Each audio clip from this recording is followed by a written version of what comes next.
Gilliard. I got so much motherfucking design on right now. Break it down, bring it back, make it clap. I got 3 old thoughts, new block, where that thing. Bitches on my line, and you know Hey Gilliard. I got so much motherfucking design on right now.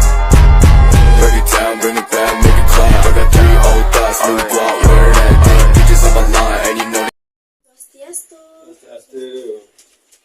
Hari ini kami akan mewawancarai Bapak Pinandita Supardi bagaimana mengenai masyarakat mengenai di sekitar memanfaatkan adanya bulan dalam agama Hindu. Jadi pertanyaan pertama, apa yang biasanya dilakukan masyarakat Hindu untuk memanfaatkan adanya bulan purnama atau tilam? Jadi Bapak dijawab. Iya, baik. Mungkin sebelum Pak Pinandita memberikan jawaban itu, sedikit Pak Pendeta menyampaikan Iya.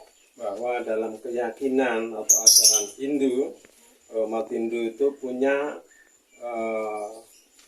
persembahyangan yang sifatnya wajib dilakukan oleh umatnya yang disebut Trisandhya ya. Jadi Trisandhya itu 3 kali dalam sehari.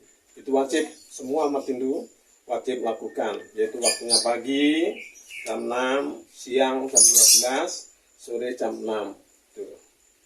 Itu wajib hukumnya. Sedangkan yang dipertanyakan tadi, yaitu purnama dan tilem, itu adalah merupakan hari yang baik untuk melakukan persembahyangan yang sifatnya umum. Itu yang dilakukan di pura, di tempat ibadah. Di situ bersembahyang bersama-sama, ya, baik itu purnama maupun tilem. Nah, purnama itu biasanya pas bulan terang itu. Nah, itu umat Hindu semua kumpul di pura untuk melakukan persembahyangan bersama yang dipimpin oleh seorang Pinandita. Terkadang Pak Mangku sendiri yang pimpin, ya. Itu dengan semua umat datang atau hadir di pura dengan membawa sarana prasarana yang disebut dengan Banten itu. Dan itu adalah merupakan ungkapan terima kasih dari semua umat secara tulus dan ikhlas yang akan dipersembahkan ke hadapan Tuhan melalui Pinandita yang bertugas di situ. Itu purnama dan tilem. Jadi 1 bulan itu 2 kali. Ya, purnama dan tilem. Jadi sembahyangnya secara bersama-sama. Nah, itu sudah. Oke. Jadi untuk pertanyaan yang kedua, Ya. bagaimana hal ini dilakukan? Seperti ibadahnya itu seperti bagaimana? Baik, itu dilakukan seperti tadi yang Pak Pinandita katakan tadi ya. Jadi semua keluarga itu bapak, ibu dan anaknya, ibunya itu biasanya membawa sarana tadi ya, sarana prasarana atau Banten tadi ya.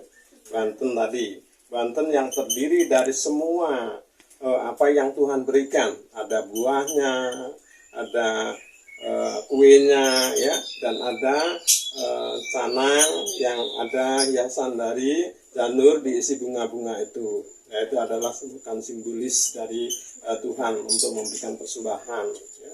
Itu. Jadi itu bukan berarti Tuhan minta seperti itu, tidak. Tetapi umat Hindu menyadari bahwa apa yang menjadi makan dan minum setiap hari itu adalah pemberian dari Tuhan. Jadi pada saat purnama dan tilem wajib hukumnya umat Hindu bagi yang sudah berkeluarga membawa sarana tadi, Banten tadi sebagai bentuk persembahan. Dan setelah dipersembahkan, nanti selesai semua proses persembahyangan, itu akan dilungsur kembali, artinya diminta kembali, tidak dibuang. Kalau dibuang kan mubazir, itu diminta lagi dan kita nikmati bersama. Itu artinya sudah setelah kita persembahkan, boleh kita ambil lagi gitu. Oke. Ya. Persembahannya itu harus wajib di pura atau di rumah sendiri? Ya, kalau di pura itu dilakukan pada saat purnama dan tilem. Di rumah biasanya sebelum ke pura, ibu-ibu sudah maturan di rumah masing-masing. Karena umat Hindu yang ada di Kota Kupang itu di rumah itu punya sangga atau merajan, ya. seorang ibu yang sudah berkeluarga itu maturan Banten di rumah masing-masing, baru nanti secara umum di pura gitu. Oke. Nomor 4. Ketiga, adakah tantangan yang dihadapi saat melakukan aktivitas seperti ini? Tantangannya? Iya, Pak. Oh iya, jadi khusus bagi wanita atau ibu-ibu yang melakukan persembahyangan di pura, bagi orang yang haid atau menstruasi itu tidak boleh datang ke tempat ibadah, ya. Jadi tidak boleh, ya. Itu cukup berdoa di rumah saja, tidak perlu ke tempat ibadah atau pura. Itu dilarang, tidak boleh, ya. Dan juga bagi keluarga, dalam keluarganya mungkin ada yang duka, ada yang baru saja meninggal, itu juga tidak boleh karena masih dalam keadaan suntake atau kotor, jadi nggak boleh gitu ya. Karena pura itu kan bersih dan suci ya, sehingga perlu dijaga kebersihan dan kesuciannya dan kesakralannya gitu. Nomor 4, dapatkah aktivitas tersebut dilakukan tanpa pengetahuan yang cukup tentang bulan purnama atau bulan? Coba ulangi lagi satu kali. Dapatkah aktivitas tersebut dilakukan tanpa pengetahuan yang cukup tentang bulan purnama dan bulan? Aktivitas itu dilakukan setelah gimana tuh? Bulan purnama dan bulan. Oh, bisa ya. Ya, jadi aktivitas itu ke pura khususnya ya, selain bulan purnama dan film itu boleh dilakukan setiap hari boleh, ya setiap hari boleh. Hanya selain di rumah, di pura juga diperbolehkan kepada umat yang tidak ada halangan tadi ya, tidak ada kematian, tidak ada menstruasi yang berhalangan tadi ya. Setiap hari boleh datang ke pura untuk bersembahyang, untuk mendekatkan diri kita kepada Tuhan gitu. Nah, itu. Nomor 5, apa makna purnama dan film dalam agama Hindu? Mungkin bisa Bapak jelaskan. Ya, maknanya artinya itu adalah kita sebagai umatnya, sebagai makhluk ciptaan dari Tuhan tadi, ketika hari raya atau bulan baik purnama dan film itu kita memaknai bahwa hari-hari baik itulah kita sebagai umatnya, kita wajib selalu melakukan persembahyangan di pura dengan membawa persembahan itu tadi ya, ada maknanya.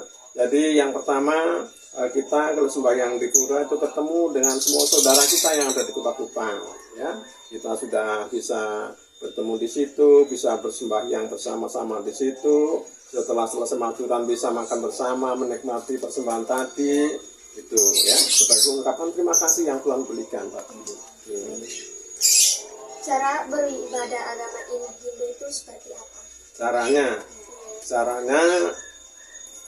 bagaimana ya caranya maksudnya itu? Contoh kayak agama Islam itu kayak perempuan harus dipisah dengan laki-laki. Oh Agama iya. Hindu seperti itu. Ah iya.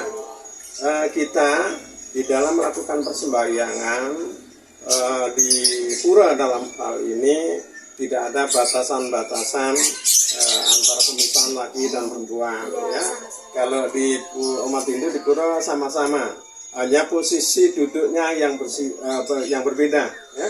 Kalau laki-laki itu bersila, kalau perempuan itu bersimpuh di tempat yang sama ya. Tempat duduknya itu biasanya dalam satu keluarga, suami di kanan, istri di kiri, anak-anaknya di sampingnya begitu ya.